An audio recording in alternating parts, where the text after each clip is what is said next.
Hello and welcome to another Mr. Salles video, which is going to get you the top grades really quickly. We are working from the June 2018 paper, which you can download from AQA. There are essentially three problems with this question.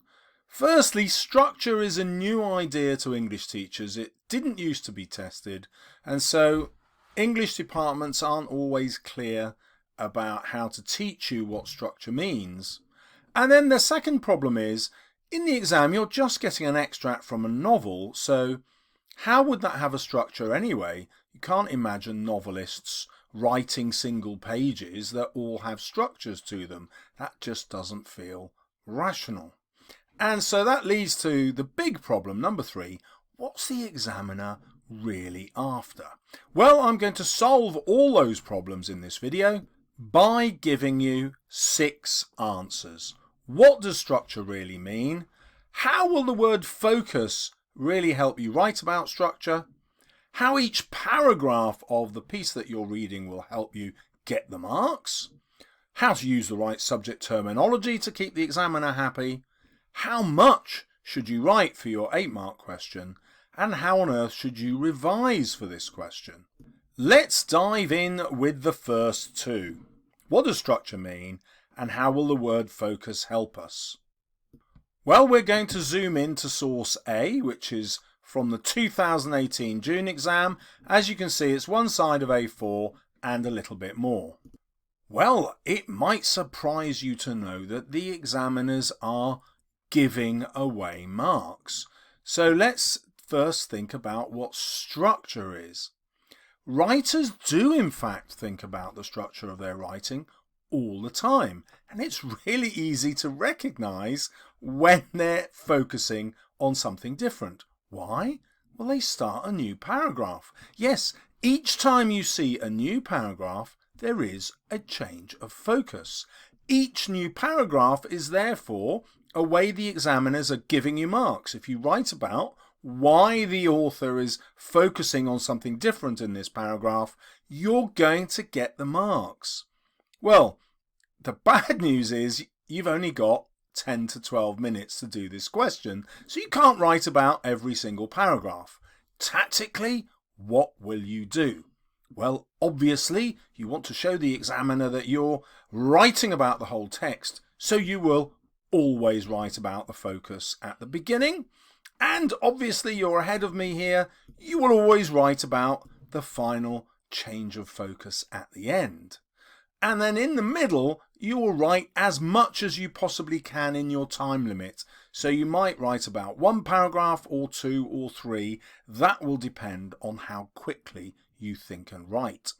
So a good answer could just have 3 paragraphs in it. For the purposes of the video, I'm just going to focus on 4 paragraphs because I know that will be enough for your exam. I've copied that first paragraph into Word so that we can examine it, and I want to take you through the changes of focus without even looking at the question. Now, the reason for that is I want to show you that this works with any question and any text. So we begin with our first paragraph. It introduces the main character, Mr. Fisher. The first thing we notice is that the writer refuses to focus on Mr. Fisher's full name. This invites us to have some sort of distance between us and him.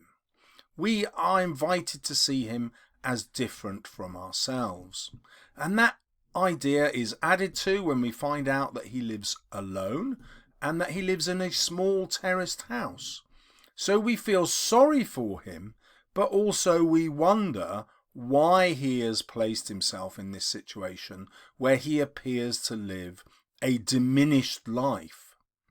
However, there's a contrast. He lives in the centre of town, which suggests he wants to be close to the action and perhaps close to people, but he's unable to make those connections, which is why he's still alone. He's also eccentric. He did not own a car. This suggests that maybe he is chosen, perhaps because he doesn't believe in pollution or in using up the Earth's resources. he doesn't own a car. It may be that it's because he's very poor as well. And therefore he preferred to do as much as he could of his weekend marking in the form room after school. So now we realise he's a teacher, and the author might want us to sympathise with him because the author's making a point that all teachers are potentially poor and underpaid and perhaps also overworked. He's also marking at the weekend.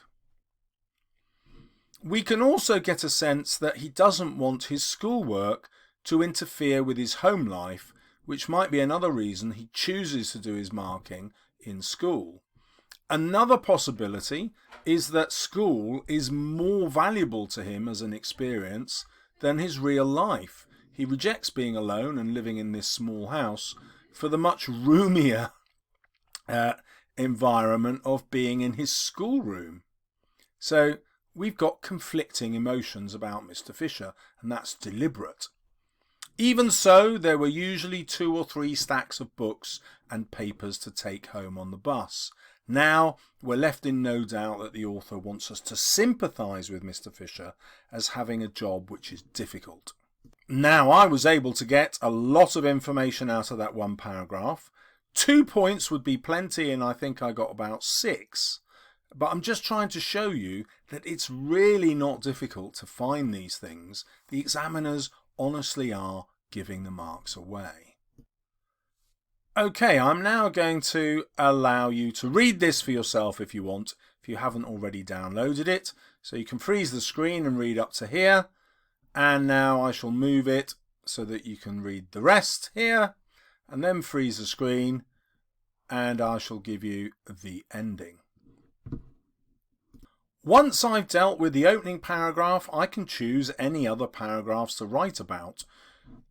This paragraph was a great one, but was already used in question 2, so I'm going to copy this paragraph and stick it into Word, and we're going to write about that one. Here it is.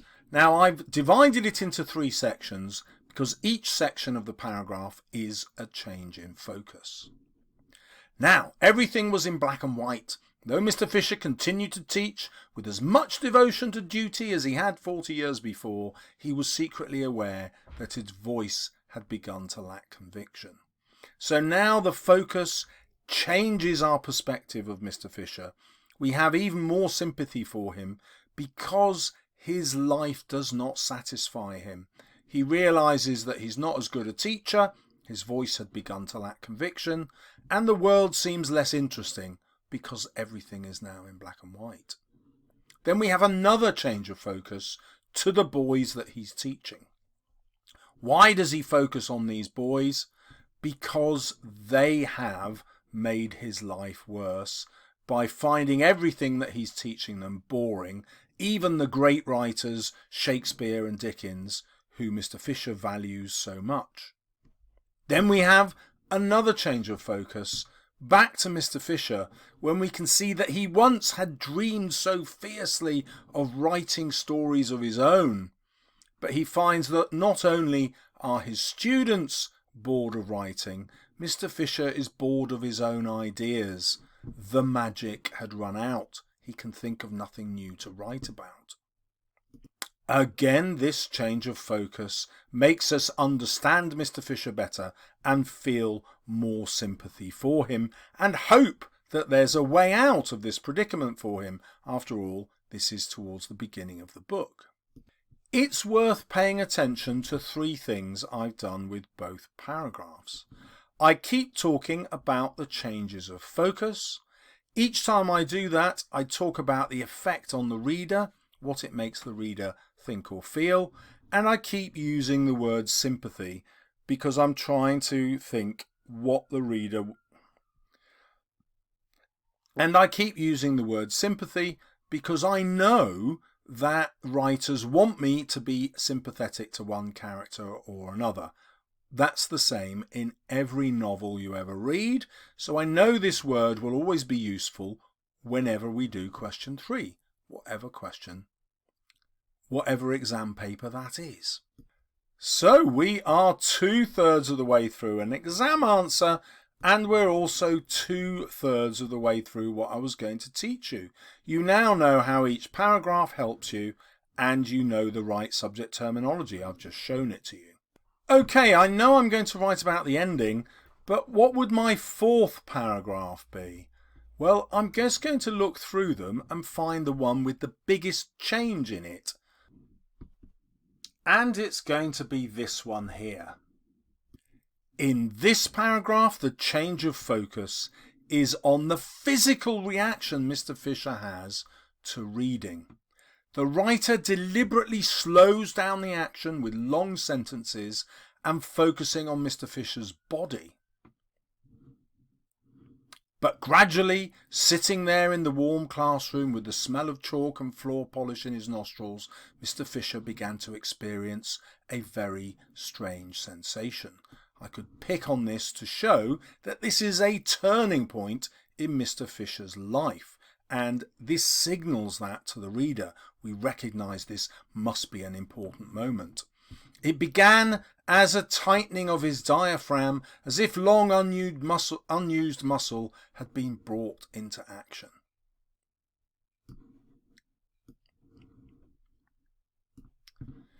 It began as a tightening in his diaphragm, as if a long unused muscle had been brought into action. We can literally feel him coming back to life here, and so we get excited for him as he becomes excited. His breathing quickened, stopped, quickened again. He began to sweat. So these details build up a sense of excitement in the reader. And when he reached the end of the story, Mr. Fisher put down his red pen and went back to the beginning, rereading every word very slowly and with meticulous care. So the focus now back on the story that Mr. Fisher has just read signals to us that this is a defining moment, a change in his life. So that perhaps we will no longer feel sorry for him, but start to feel that he is a lucky man for making this discovery, whatever it is. Well, whatever the question, we know that tactically we're going to write about the final paragraph, whatever it is. So let's put that into Word. And the other tactic I want you to have is that whenever you're writing about the ending, you're always going to look for a circular structure. This is just a term that the examiners are frankly in love with. So if you use that, you're bound to get really high marks. Of course, you have to prove it, and I'll try and do that as we go through. Okay, so I'm going to talk about this being a change of focus again. So now this is a change of focus into Mr. Tibbet's. So this is now a change of focus into Mr. Fisher's thoughts. We've had his physical reaction. Now we can see the change in his mind. There were themes he recognised, elements of plot which were vaguely familiar, an adventure, a quest, a child, a man. But to explain Tibbet's story in these terms was as meaningless as trying to describe a loved one's face in terms of nose, eyes and mouth. So this simile, comparing the story to a loved one, shows us what a profound impact Tibbet's story has had on Mr. Fisher.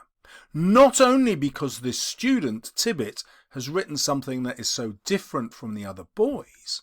No, it's much bigger than that. It's because he has written something that is something entirely new, something entirely original, something that Mr. Fisher has not read even in Shakespeare and Dickens. Now we can see what a groundbreaking moment this is. That's emphasised, by the way, with these very short sentences at the end of the paragraph, and this sentence being a curtailed sentence, by which I mean it doesn't even have a verb in it. It's not a true sentence. This emphasises his excitement. How is it a circular structure? Well, it's a contrast to that first paragraph when we saw how emotionally poor he was. Now we're making an emotional connection to this new type of story. It's also a contrast to the idea that all the great stories have already been written by authors like Shakespeare and Dickens, which he mentioned in the 4th paragraph. So we can argue that there is a circular structure, returning to ideas introduced at the beginning, which are now resolved in a new and interesting way. Let's now look at 5 and 6. How much should you write in the exam, and how do you revise for this question so that you can write more and get better? Well, I've shown you that you need to write about the change of focus in 3 to 4 paragraphs. You're always going to include the beginning paragraph and the end paragraph to make sure you're answering about the whole of the text. Now let me show you 2 ways you can practice writing about more changes of focus. The first one is simply to pick one reason for the focus of every paragraph. And you can do this with any book that you can just pick up off a library shelf to practice it. Let's have a go at that. Just one thing for each paragraph.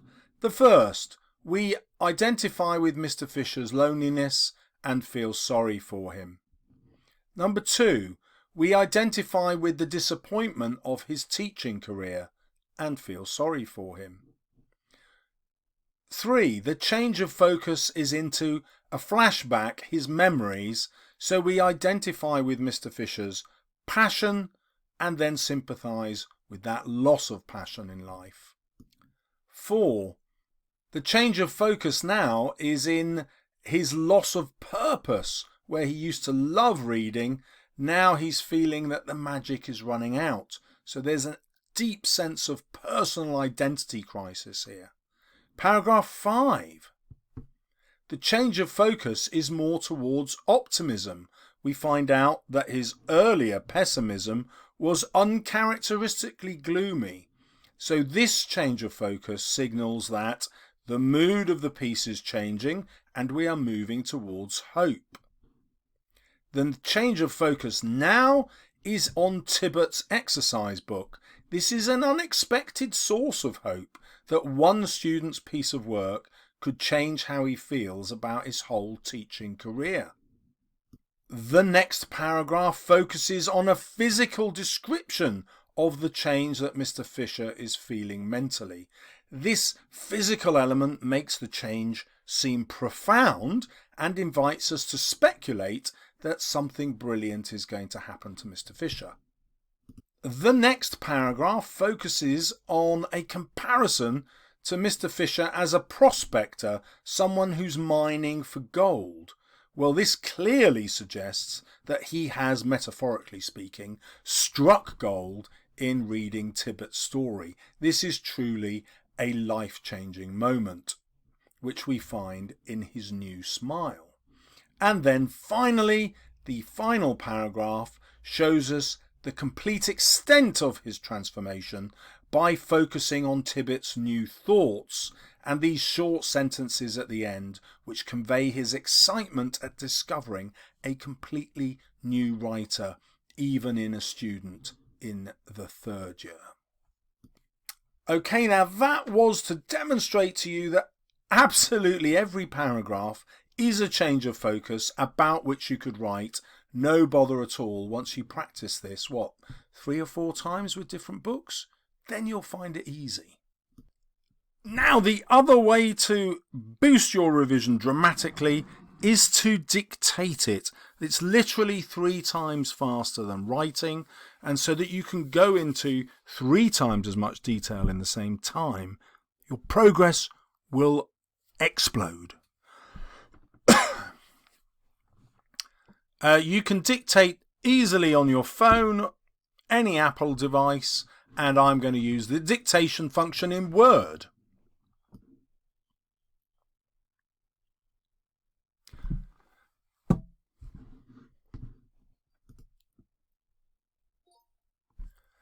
The change of focus in the final paragraph emphasizes what a transformative moment discovering Tibbott's story has been. Full stop.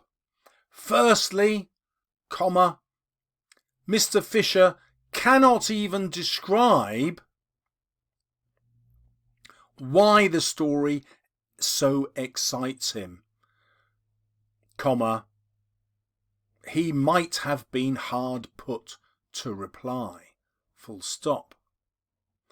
Although he recognised elements of plot, these are described as only vaguely familiar, comma, which implies that even his vast experience as a reader and a teacher has not been enough to prepare him for this incredible moment, colon, discovering Tibbet's story, full stop. The final two sentences of the paragraph convey just how important this moment is, comma, because they contrast so much with the sentences before, full stop. They are dramatically short, full stop. In fact, comma, the final sentence is curtailed, comma, something entirely original, comma, which does not even have a verb, full stop. The final simile also changes the focus to Mr. Fisher's internal life, comma, comparing this new story to a loved one's face, full stop. In this simile, the author shows us quite how transformative this experience is, comma, because it is like falling in love, full stop.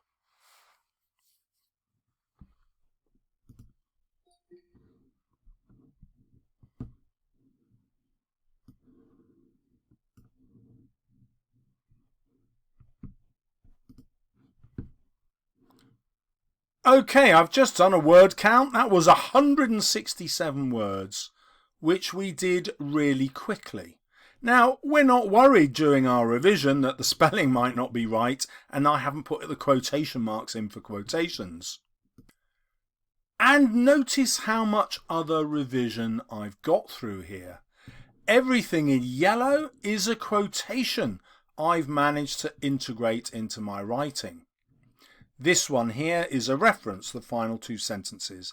That counts as a quotation. In green is all my subject terminology. Look how I'm packing that in. Now, if you want to see in more detail how to really smash this question, you should consider